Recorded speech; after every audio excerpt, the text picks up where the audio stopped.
Les conversations, premier film.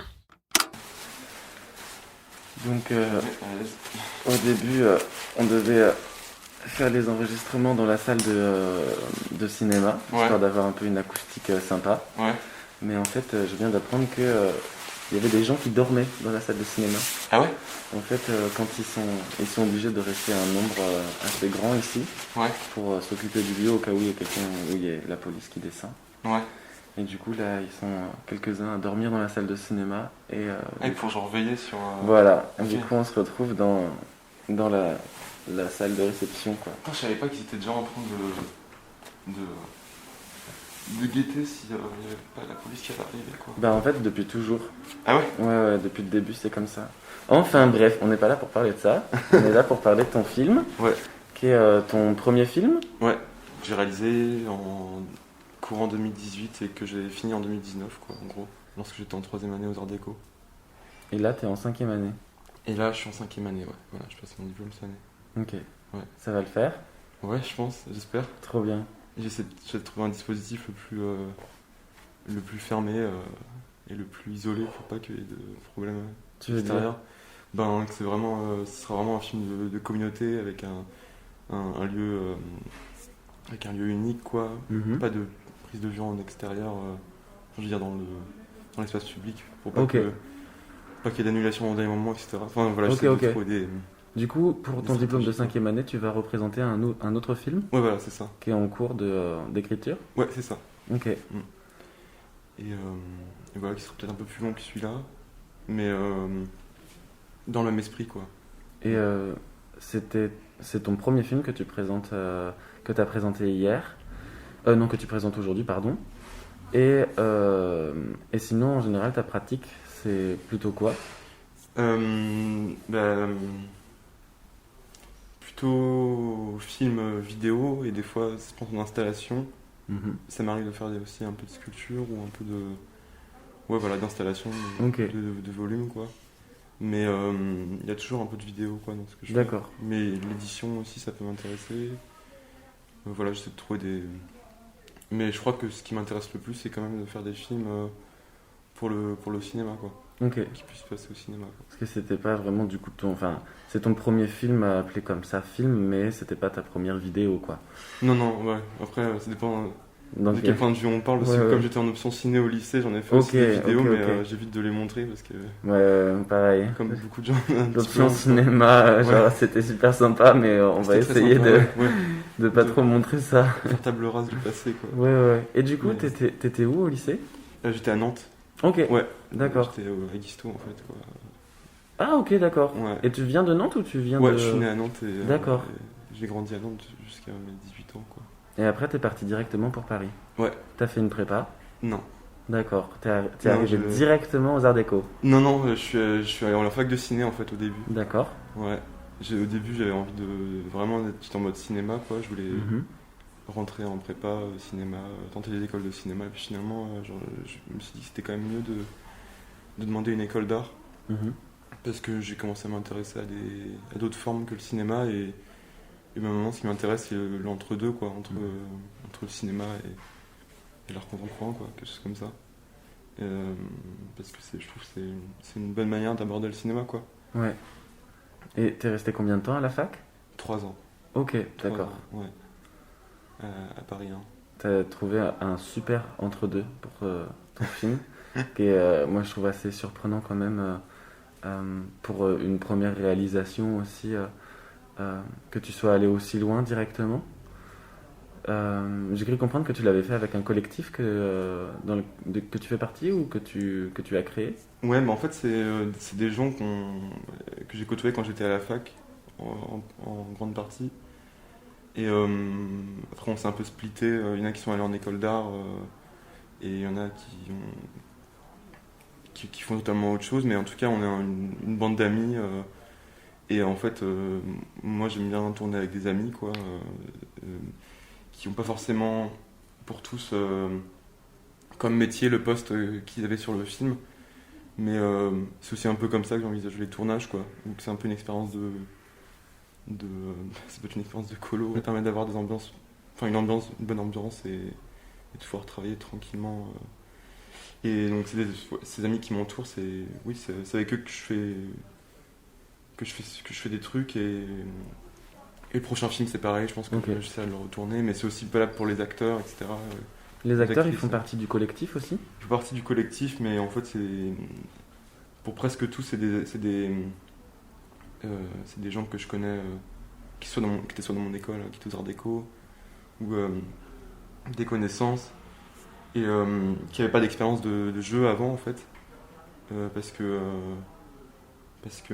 moi ce qui m'intéresse c'est de bosser avec des acteurs des actrices qui ont jamais joué et dont la personnage peut être dont la personnalité peut être près des personnages qui sont ceux des films quoi. Et ce qui fait qu'au tournage on essaie de travailler pas selon les dialogues que j'ai écrits dans le scénario qui sont souvent assez mauvais, etc.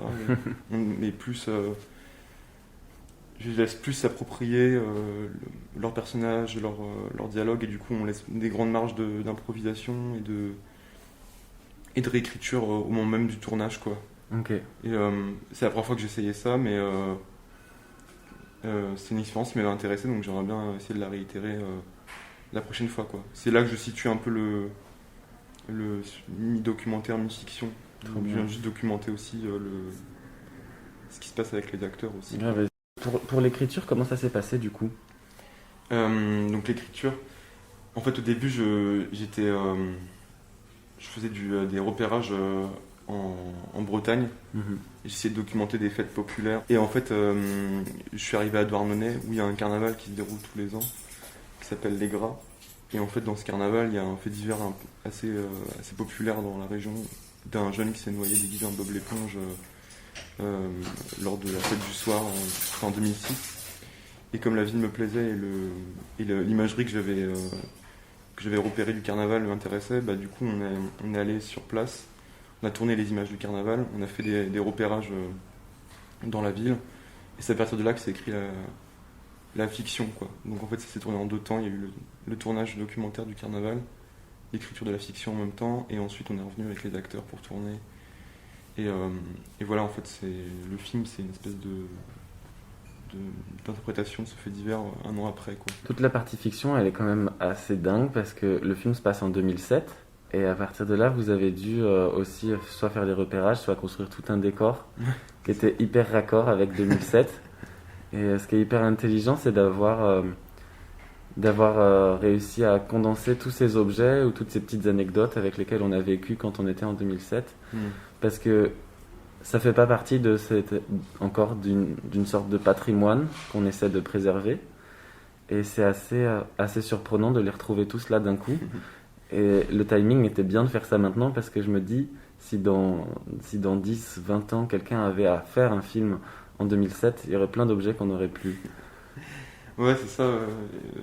C'était un peu ça. On avait envie de faire un film d'époque, quoi, avec des références qui sont communes plutôt aux gens de ma génération. Donc oui, ça passe par les fringues, par Skyblog par exemple. Mais en fait, par exemple, pour ce qui est de Skyblog, on est allé chercher des archives en fait de l'époque du carnaval, avec justement des photos de déguisements, de scènes de fête, etc. Et aussi des commentaires en fait qui apparaissent au début du film et qui sont des commentaires directement rapportés à la mort du jeune en 2006, quoi. Donc ça c'est un peu le raccord entre les deux. Et oui, même au niveau de la musique et puis aussi ouais, on avait repris des photos de classe aussi de Douarnenez de l'époque. On avait essayé de repérer des gens sur les photos de classe et en fait on a essayé de reproduire les vêtements qu'ils portaient, etc. Non, c'est vraiment beaucoup d'études que vous avez fait du coup. C'est vrai que c'était marrant de prétendre à un espèce de film d'époque, quoi. Ça nous est... Puis comme on a une espèce de nostalgie tous avec ça et que... Oui, c'est pareil par rapport aux vidéos de téléphone aussi, quoi. On a essayé de filmer avec il y a des rushs de faux souvenirs des acteurs, quoi. Et ces faux souvenirs-là, c'est des choses que vous avez tournées ensuite au moment du tournage de fiction avec des téléphones, où il y a aussi des images que vous avez récupérées de choses qui n'ont rien à voir. En fait, il y a les deux, parce que j'avais demandé aux acteurs de m'envoyer des vidéos qu'ils auraient pu prendre avec leur téléphone à l'époque. Donc on a une ou deux qui sont vraiment des archives à eux, quoi. Ok. Et il y en a d'autres qu'on a on a tourné des fausses scènes de soirée où je leur ai laissé un téléphone. Puis il y a aussi par exemple la rave party qu'on voit à un moment, on est arrivé à l'aube d'une rave party qui avait lieu dans la région, quoi. Et là je leur ai donné un téléphone et je leur ai dit bah ouais, allez-y, documentez la fête comme si c'était vous qui la viviez et tout ça. Donc ça c'était marrant parce que du coup je contrôlais plus du tout ce qui se faisait à l'image et c'était juste les acteurs qui faisaient ça entre eux, voilà, qui produisaient leur propre mémoire collective, quoi. Et comme il y avait une fusion entre les acteurs, c'était chouette parce que du coup ils avaient pas besoin de moi pour simuler une amitié ou un esprit de bande, quoi. Ça c'était assez plaisant, quoi. C'est drôle parce que du coup, dans le collectif, tout le monde a changé un peu de poste aussi à plein de moments. Enfin, il y avait pas. C'est drôle parce que au final, le rendu est un film qui est tellement pro qu'on dirait quelque chose qui a été genre hyper bien écrit, qui passe par les systèmes de production un peu du cinéma aussi, d'avoir genre quel rôle a qui. Mais on dirait plutôt qu'au moment de faire, c'était plutôt genre tout se mélange, chacun aussi peut ramener des bribes à droite et à gauche. Ouais, c'est ça. Ouais, bah, c'est cool si tu trouves que le film est pro, c'est sympa. Bah bien sûr, en plus tu l'as emmené jusqu'à hyper loin, vous êtes allé au feed. Ouais, ça c'était cool d'avoir pu aller au feed. Comment ça s'est passé pour les financements et pour les festivals ensuite aussi? Pour les financements, donc le film il est entièrement autoproduit, mais il s'est fait avec des subventions des universités diverses et variées où étaient les gens du collectif. On a assemblé un peu d'argent et en fait le film il s'est fait avec juste 2000 euros, quoi. Ok, waouh.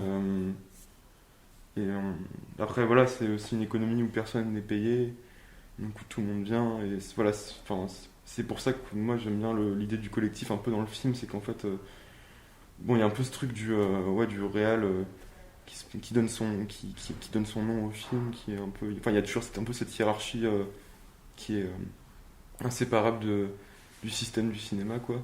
Mais comme tout le monde est là de manière bénévole, s'investit dans le film et ouais, moi j'aime bien le concevoir comme un truc un peu où chacun peut avoir une place vraiment signifiante, alors même si c'est des trucs un petit peu chiants à faire des fois et tout ça, quoi.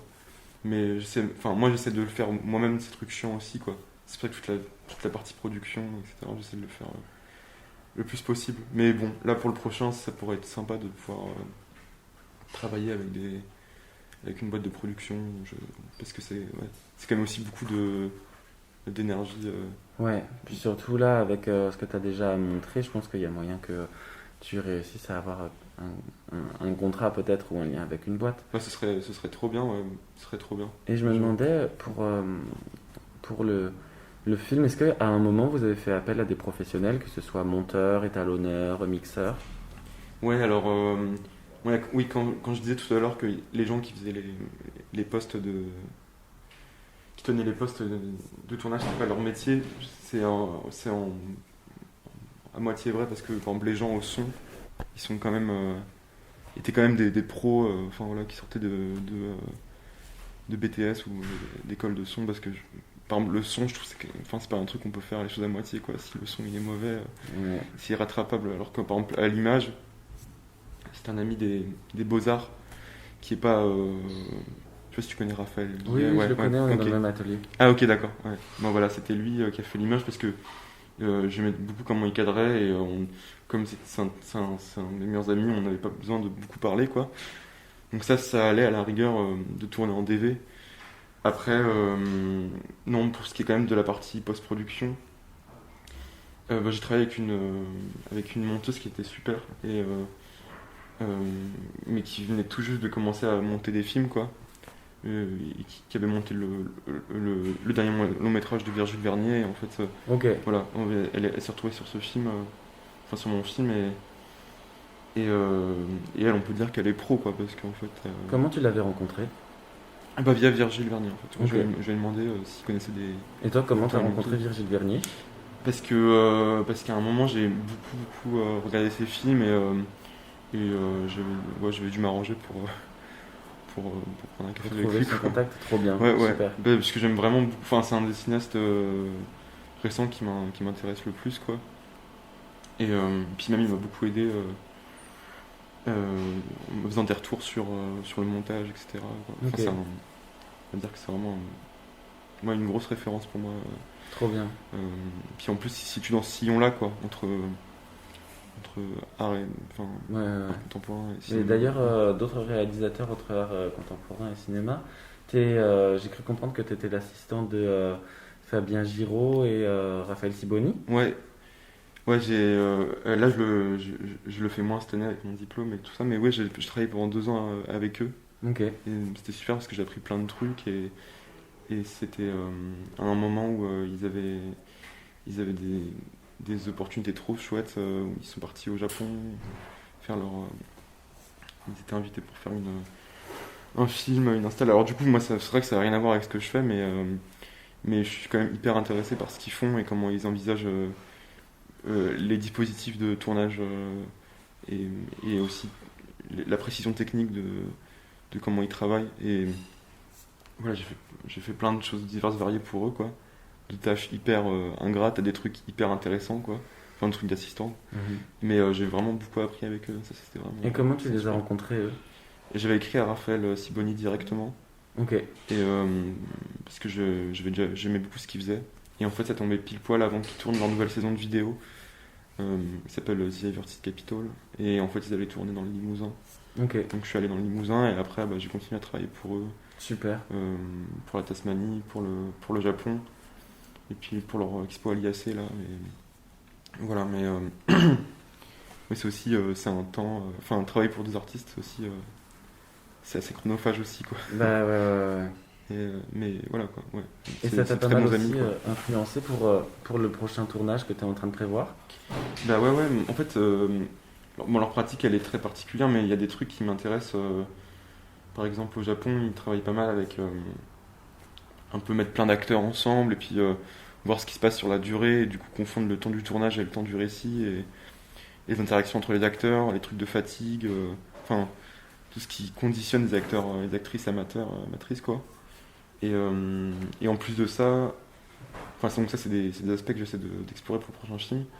Et en plus de ça, en particulier Raphaël Siboni, il a en fait il est au-delà de l'art contemporain, il est hyper à fond sur le cinéma en général quoi. Enfin il écrit aussi de la fiction et c'est un super monteur et tout ça. Donc en fait on a beaucoup de discussions. Euh, Pareil, on échange pas mal là-dessus et du coup c'est super intéressant aussi parce que lui ça intéresse aussi le truc entre télé-réalité, fiction, etc. Enfin comment. Ouais, pas des films dispositifs en gros quoi.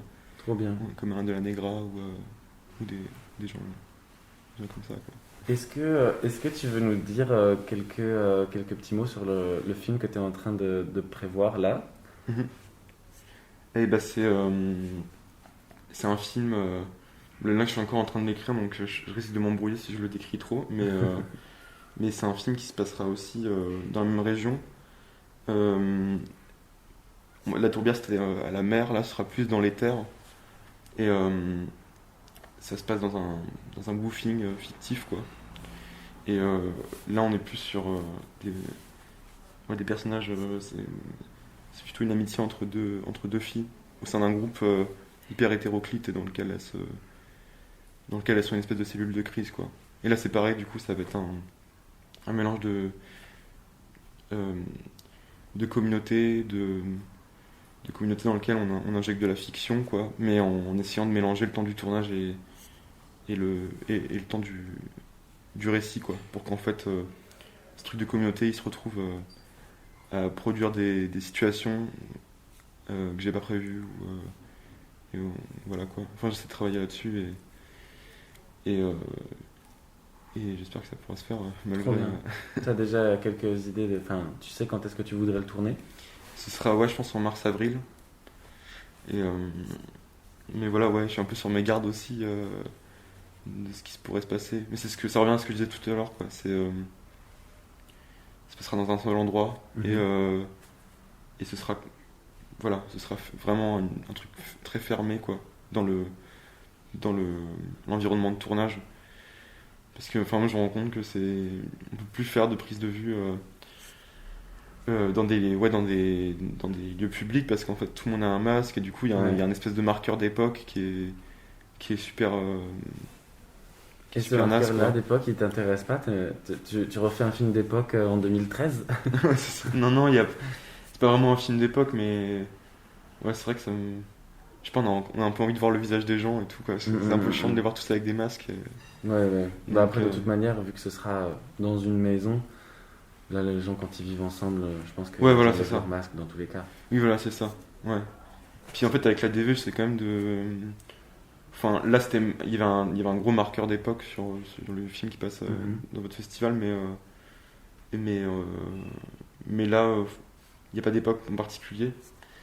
Mais c'est un truc un peu bête, mais il n'y a pas de téléphone, il n'y a pas de. Enfin, il n'y a pas d'éléments qui rapportent au monde extérieur. Ok. Et comme c'est tourné en DV, il y a un truc un peu. Pas intemporel, parce que la DV, c'est pas comme la pellicule, il y a un truc hyper daté, début des années 2000 et tout. Mais si je pouvais essayer de trouver un espèce de temps fictif un peu ambivalent, enfin, j'aimerais bien, ce serait chouette, quoi. Ok. Du coup, t'aimerais continuer à travailler avec la DV encore? Ben, pour l'instant, ouais, parce que je me sens à l'aise bah, en fait, les images, par exemple, sur la tourbière, elles sont un peu dégueu, mais c'était quand même un peu défini, quoi. Il y avait enfin, je trouvais que la profondeur de champ était ok, que les couleurs étaient ok. Après, à l'étalonnage, c'est chaud parce qu'il n'y a pas beaucoup T'as pas le spectre ouais, maximal pour. il n'y avait pas beaucoup de marge, quoi. Et, mais en fait, je crois que je suis pas très à l'aise avec le numérique. Enfin, c'est un peu con, mais enfin, avec le numérique, les caméras ultra HD, tout ça, quoi. Mhm. Peut-être parce que c'est un peu lâche aussi, parce que je suis hyper mauvais en technique, et du coup, je suis pas. Enfin voilà. Et puis c'est le 16:9 aussi, je sais pas, c'est un truc de format aussi où je me sens plus à l'aise avec un format 4 tiers. J'ai l'impression que c'est plus évident pour moi d'imaginer des cadres Mhm. et des situations en 4 tiers qu'en 16:9, quoi. Puis il y a peut-être aussi quelque chose qui se raccorde plus avec cette ambivalence que tu aimerais avoir entre la fiction, le documentaire et les époques, qui est le fait que quand tu tournes en DV, tu maîtrises aussi un peu moins l'appareil. Il y a des réglages qui se font malgré toi et que à la fois du coup c'est plus facile à gérer et aussi c'est plus drôle d'avoir des résultats qui sont aussi inattendus. Ouais, non, Parfois. je suis complètement d'accord. C'est aussi ça, oui, il y a des petits aléas dans la DV qui peuvent être hyper cool, hyper chiant aussi, hein, parce que des fois, il y a un truc qui est cramé, et enfin, du coup, c'est irrattrapable. Enfin, Irrattrapable. on a perdu plein de plans comme ça aussi. Ok. Mais il y a un truc aussi qui est assez cool, c'est que comme c'est sur cassette, on évite de relire la cassette et on tourne et c'est sur le moniteur, mais on regarde pas les rushs. Ok. Et aussi un dernier aspect que j'aime bien avec la DV, c'est que comme c'est un format assez économique, enfin qu'il est de moins en moins parce que c'est de plus en plus cher d'acheter des cassettes, j'ai remarqué, mais comme c'était des caméras qui étaient et du matériel même d'acquisition qui était un peu à l'abandon dans mon école, le fait d'avoir pu tout récupérer, déjà c'était moins coûteux. Et en plus, j'ai pu tourner à plusieurs caméras en fait sur certaines scènes, ce qui faisait que par rapport à ce truc d'improvisation et de situation un petit peu où on laisse les choses s'écouler et où les acteurs comment dire les acteurs performent quelque chose qui n'était pas prévu au scénario, et ben nous on peut bien capter à plusieurs caméras qui est enfin, comme dans un match de foot quoi, avec un opérateur sur un personnage, un opérateur sur un autre personnage. Et s'il y a un dialogue, c'est produit qu'une seule fois. Ensuite, au moment du montage, on peut raccorder enfin, faire un champ contre champ sans avoir à aller chercher Mhm. dans une autre prise, quoi. Et ça, c'est cool parce que du coup, ça conserve une énergie de tournage un peu continue. On n'a pas à dire, bah ouais, couper, et du coup, on fait le contre-champ et en fait, ça casse un dialogue qui est en train de se passer, quoi. Ok. Et ça, s'il y a moyen de le refaire pour le prochain tournage, j'aimerais bien, quoi. Trop bien. Mais Et le tournage que tu as prévu en mars, est-ce que tu as d'autres projets aussi en cours? bah après, c'est des petits projets. Il y a un projet que je fais depuis l'année dernière et que j'essaie de continuer, qui est aussi inspiré d'un autre fait divers en Bretagne. Et sur un couple de. C'est pareil, c'était en 2006, mais dans le Morbihan, pas dans le Finistère. Un couple de jeunes qui avait un peu un imaginaire sataniste et qui a profané une série d'églises et de calvaires dans la région. Et en fait, je travaille autour de ce fait divers, mais plus sous un aspect d'installation, où je suis allé scanner les bâtiments, je les ai reproduits, je les ai coulés en aluminium, etc. Et en même temps, j'ai tourné des images dans des espèces de fêtes païennes. Il y a des groupes de black metal qui jouent, et en fait, on a l'impression que c'est un lieu de pèlerinage. On a l'impression que c'est un espèce de pèlerinage dédié à ces profanations. Enfin, voilà, c'est un peu un espèce de réseau de références, quoi, entre des vues du paysage, du tourisme du coin, des fêtes du coin, des bâtiments, et en fait, ça se présente sous la forme d'une installation. Et du coup, là, je suis encore en train de continuer à bosser là-dessus parce que je travaille sur une maquette qu'on va faire avec un mec qui fait des maquettes Warhammer, en fait, et qui va essayer de faire qui va essayer de reproduire une parcelle de territoire breton avec des éléments récupérés sur place, etc. Ok, waouh. Waouh.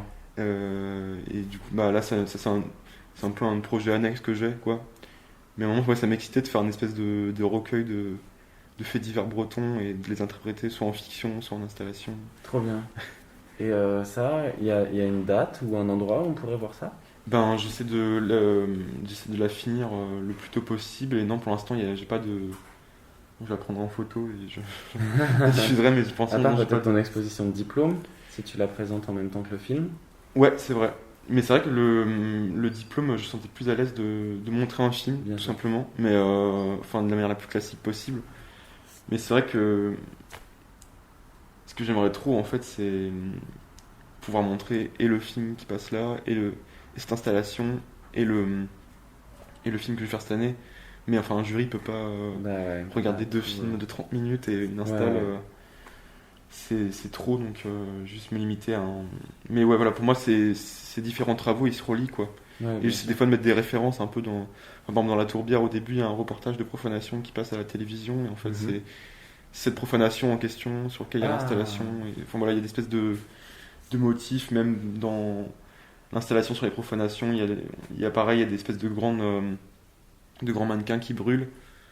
Ouais, voilà, c'est un réseau de symboles, enfin, qui raconte un peu ouais, les restes de mythologie de bretonne, quoi, qui traînent dans le territoire breton, une espèce d'héritage de patrimoine bizarre, mélangé à un truc un peu païen. Voilà, c'est ça qui m'intéresse dans la région, quoi. Trop bien. Bah merci beaucoup, Rieux. Merci à vous, C'était, c'est super chouette. Te libérer. Et puis j'ai hâte de redécouvrir ton film tout à l'heure dans la salle et de voir un peu après comment ça se passe et si les gens ont des questions ou que hier on n'a pas pu avoir de moment de délibération un peu après les films, mais ce soir vu que ça finit un peu plus tôt, les gens pourront aussi être ici avec nous et discuter. Et j'ai trop hâte de le revoir. Super, merci à vous. Merci à toi, merci beaucoup. Du coup, toi, tu reviens tout à l'heure à 16h30? Ouais, c'est ça. Ok. Ouais. Bah super. Non, mais c'était cool de pouvoir discuter. Grave. Et puis peut-être discuter d'autres choses encore tout à l'heure. Bah ouais, grave. Il y a d'autres gens qui